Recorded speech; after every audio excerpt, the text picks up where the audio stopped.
이렇게 가을 장마 중에서도 저희들을 주님의 전으로 인도하시고 또 예배하는 자로 세워주심을 감사드립니다.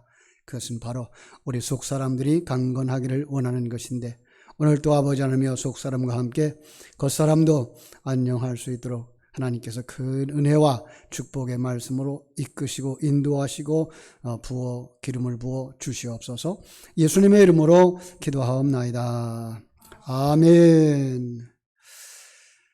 최근에 뉴스를 보니까요, 이 코로나 시대에 현대인이 세 가지 특징이 있대요. 그게 뭔가 하면 이제 불안, 두려움, 그리고 무기력이랍니다. 특히 이 무기력증은 이 대세를 차지하고 있는데요. 이 무기력증 다른 말로 말하면 피곤해서 아무것도 하기 싫다 이런 심정이랍니다. 꿈도 없어지고요. 열정도 없어지고요. 삶에 대한 의지도 없어져서 그냥 아무것도 하기가 싫다는 거예요. 이시영 박사가 쓴 책에 쉬어도 피곤한 사람이라는 책 속에 이런 무기력증이 생기는 이유를 말했는데요. 육체가 피곤해서만은 아니랍니다. 뇌가 피곤해서 그렇대요. 뇌에 쌓인 피로를 풀지 않으면 아무리 쉬어도 피곤이 계속된대요. 이 뇌가 피곤하면 잠을 깊이 들지 못하고요. 깨어 있어도 잡생각과 근심, 걱정, 불안에 시달린대요. 이거 방치하면 적색경보가 울리는데 그게 바로 이 신경이 예민해져서 인간관계를 깨트리고 심하면 우울증, 무기력증에 빠져서 삶을 망가뜨린다는 거예요. 제가 잘 아는 분이 계셔요. 참 삶을 재미있게 사셨다 그랬는데 이제 연세가 드시면서 늘 피곤하다고 피곤이 누적되어져서 직장도 그만두었어요. 그런데 얼마 후에 하신 말씀, 직장 그만둔 게 후회된다고. 그 순간을 극복하지 못하는 거죠. 어떤 분은 신경이 극도로 예민해져서요, 사업 실패 후에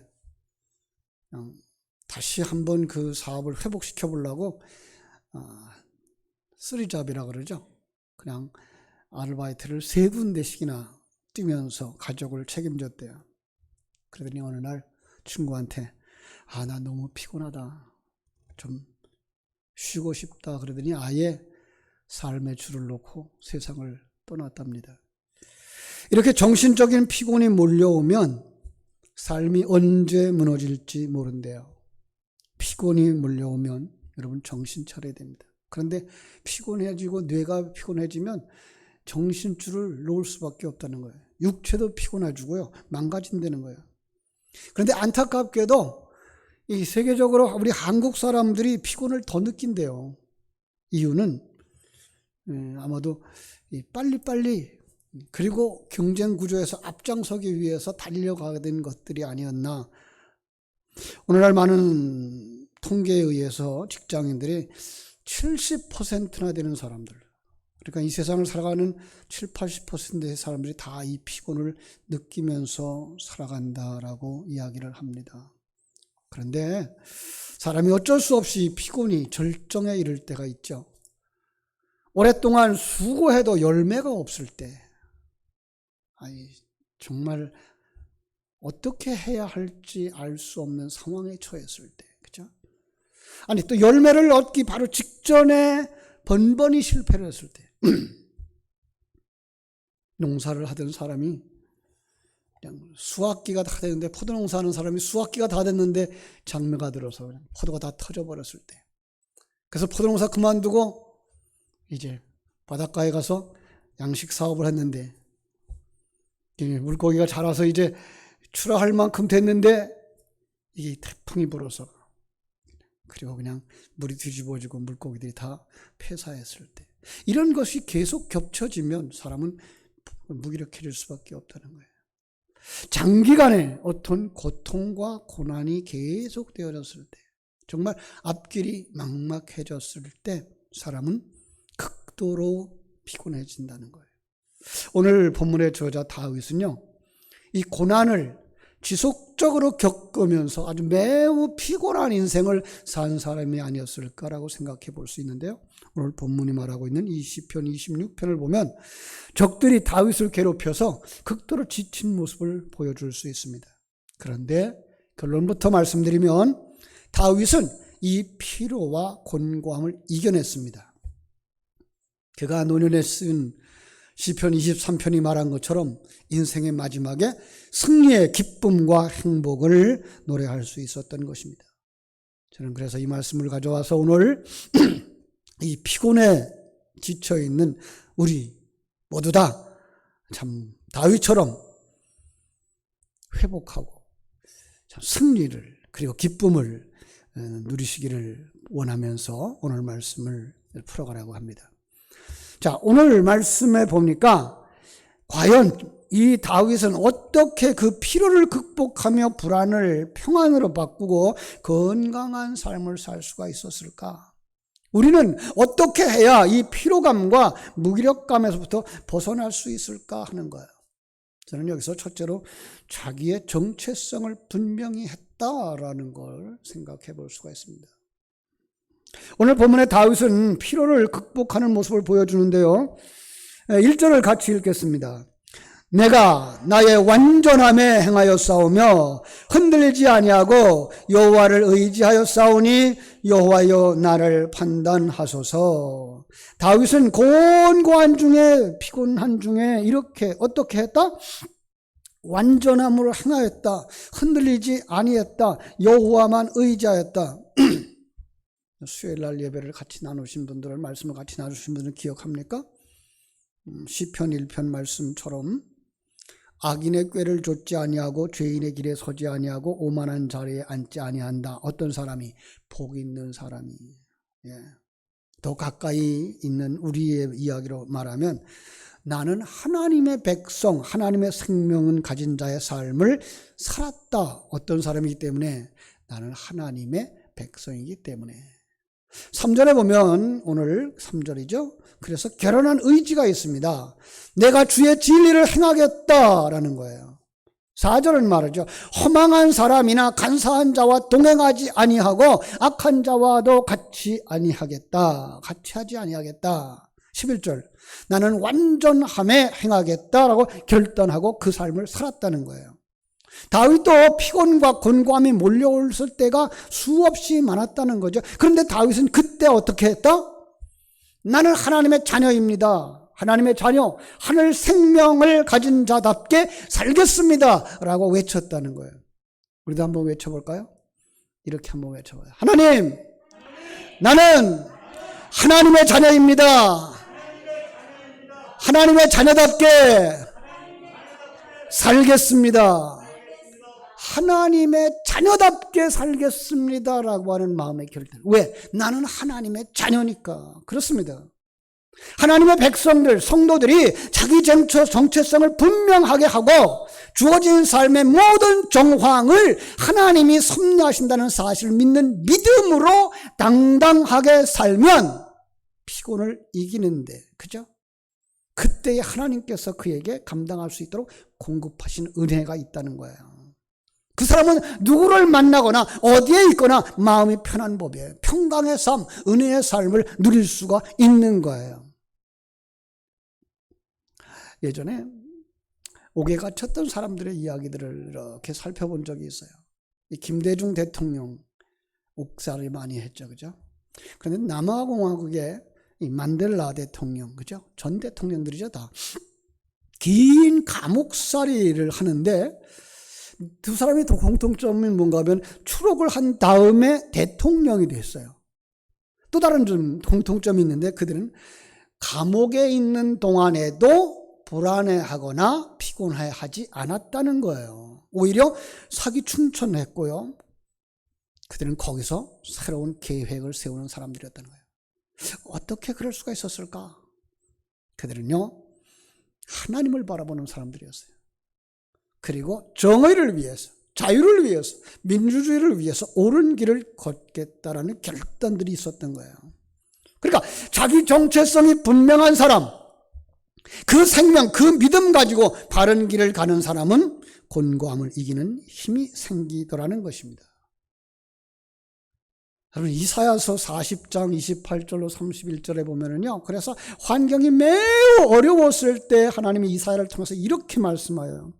영원하신 하나님 여호와는 피곤한 자에게는 능력을 주시며 무능한 자에게는 힘을 더하시나니 소년이라도 피곤하며 곤비하며 장정이라도 넘어지며 쓰러지되 오직 여호와를 앙망하는 자는, 자기 정체성을 분명하게 깨닫는 자에게는 새 힘을 얻으리니, 새 힘을 주시리니 독수리가 날개치며 올라감 같을 것이요 다른 박질하여도 곤비하지 아니하고 걸어가도 피곤하지 아니하리로다. 아멘. 이 은혜가 오늘 예배하는 여러분들에게 부어지기를 주님의 이름으로 축원합니다. 곤고한 중에, 피곤한 중에, 어두운 상황 속에 있을지라도 뭐 하는 사람은 나는 하나님의 자녀야, 나는 하나님의 자녀답게 살 거야 라는 결단을 하는 사람에게 새 힘을 주시는 줄로 믿습니다. 이건 세상의 방법이 아니에요. 오직 하나, 자기 정체성을 분명히 하고 임마누엘을 누리는 하나님의 자녀들의 생명줄을 붙잡는 길인 줄로 믿습니다. 자, 두 번째로, 자기 정체성을 분명히 한 사람은 하나님을 의지하면서 옳은 길을 걸어가고 피곤함을, 곤고함을 이기고 사단의 함정과 올무를 벗어나더라는 거예요. 다윗은 하나님을 의지한 사람으로 인정받은 사람이죠. 다윗은요, 하나님이 사울을 패하시고 다윗 왕을 세울 때 이렇게 말씀했어요. 사도행전 3장 21절 22절 보면, 그들이 왕을 구하거늘 하나님이 베냐민 지파 사람 기스의 아들 사울을 40년간 주셨다가 패하시고 다윗 왕을 세우시고 증언하여 이르시되 내가 이세 아들 다윗을 만나니 내 마음에 맞는 사람이라. 요즘 성경은 그렇게 썼더라고요. 옛날 성경은 뭐라 하세요? 내 마음에 합한 사람이라, 나와 하나 된 사람이라. 그가 어떤 사람이다? 복 있는 사람이다. 그는 복 있는 길을 걸어가는 사람이에요. 여러분, 시편 1편이 그렇게 말하고 있잖아요. 복 있는 사람은 악인의 꾀를 좇지 아니하며 죄인의 길에 서지 아니하고 오만한 자들의 자리에 앉지 아니하고 오직 여호와의 율법을 즐거워하여 그의 율법을 주야로 묵상하는도다. 어떤 길을 가지 않았다? 악인의 꾀를 쫓아가지 않았다. 죄인들처럼, 그죠? 죄인들처럼, 타락한 인생들, 세상 사람들처럼 같은 행동 양식을 가지지 않았다. 오만한 자들의 자리에 앉지 않았다. 세상 사람들의 가치관, 세상 사람들의 습관, 세상 사람들처럼 살지 않았다. 그럼 어떤 길로 가요? 주님께서 우리를 어떤 길로 가자고 그러죠? 내가 곧 길이요 진리요 생명이니 라고 말씀하시면서 나와 같이 가자. 나와 같이 가자. 나를 따라오려거든 자기를 부인하고 자기 십자가를 지고 나를 좇을 것이니라 그랬어요. 예, 이 사실을 믿는 사람은 길 되신 예수, 그 예수와 하나 되어져서 예수님처럼 그 길, 십자가의 길, 자기 부인의 길 걸어가는 거예요. 하나님의 영광을 위한 길 걸어가고 자기 완성의 길 걸어가는 것입니다. 그걸 뭐라 그런다? 여호와의 율법을 즐거워하여 그것을 주야로 묵상하는 거다. 이런 사람에게 시편 23편의 고백이 나오는 것이죠. 어떻게 말합니까? 여호와는 나의 목자시니 내게 부족함이 없으리로다. 아멘. 여러분 삶 속에 항상 이 믿음이 있기를 주님의 이름으로 축원합니다. 고난을 극복하는 세 번째 비결, 그것은 무엇이냐? 하나님의 은혜를 기억하며 감사하며 하나님을 사랑하는 것입니다. 본문에 다윗은 인생의 피곤함과 곤고함으로부터 벗어난 비결을 설명하는데요. 다윗이 하나님이 베푸신 은혜를 알고 그 은혜를 지속적으로 감사했기 때문이라는 거예요. 7절 뭐라고 말합니까? 제가 감사의 노래를 소리 높여 들리겠습니다. 8절은 또 이렇게 고백합니다. 여호와여, 내가 주께서 계신 집과 주의 영광이 머무는 곳을 사랑합니다. 11절, 그러니 나에게 은혜를 베푸소서. 사람들은요, 그렇게 했기 때문에 그러한 복을 받았을 거야. 어떤 것을 구하면서, 그렇게 산 사람이 어떤 것을 구하면 그것을 주시는 거야 라고 이해를 합니다. 저는 그런 사람들을 뭐라고 평가하라 그랬다고요? 장사꾼이라고 해요. 여러분, 장사꾼은 뭐예요? 세상적인 가치관을 가지고 내가 이거 하면 이거 받는다라고 생각하고 이걸 하는 사람들. 근데 하나님의 사람들은 어떻게 산다고요? 나는 복을 받은 사람이니 이렇게 사는 건 마땅하다라는 거예요. 그 환경을 하나님께서 섭리하고 계시니 나를 만드시기 위하여 그 과정을 거치게 하셨구나라고 믿는 거예요. 그러면 불평할 이유가 없어요. 미워할 이유가 없어요. 예. 뭐 할 수가밖에 없어요? 감사할 수가 있는 거죠. 다윗은 그랬다는 거예요. 여러분, 그 감사를 어떻게 표현했을까요? 다윗은요. 역대하 7장 6절에 보니까요, 그가 악기를 만들었는데 그 악기를 만드는 이유가 하나님께 감사하기 위함이었다는 거예요. 역대상 16장 7절에 보면 다윗은 성가대 지휘자를 세웠고 성가대원들을 세웠는데 그 수가 어마어마했어요. 그런데 왜 그랬어요? 자기 영광을 드러내기 위해서? 아니, 하나님께 감사하기 위해서요. 그죠?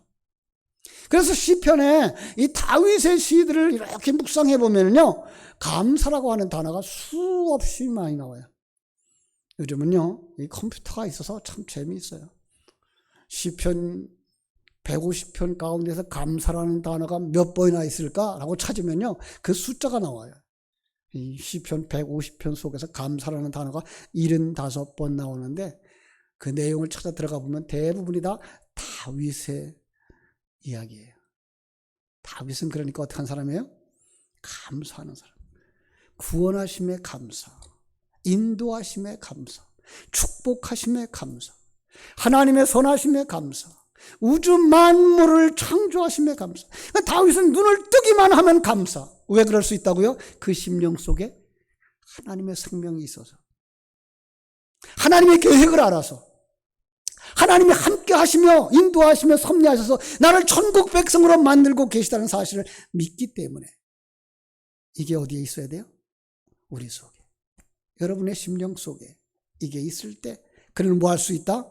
눈을 뜨기만 해도 감사, 한낮에도 감사, 저녁에도 감사, 그냥 수시로 감사한 거예요. 그의 입술, 그의 가슴에 이 감사가 있으니까 그의 삶이 어떻게 돼요? 피곤함을 물어요.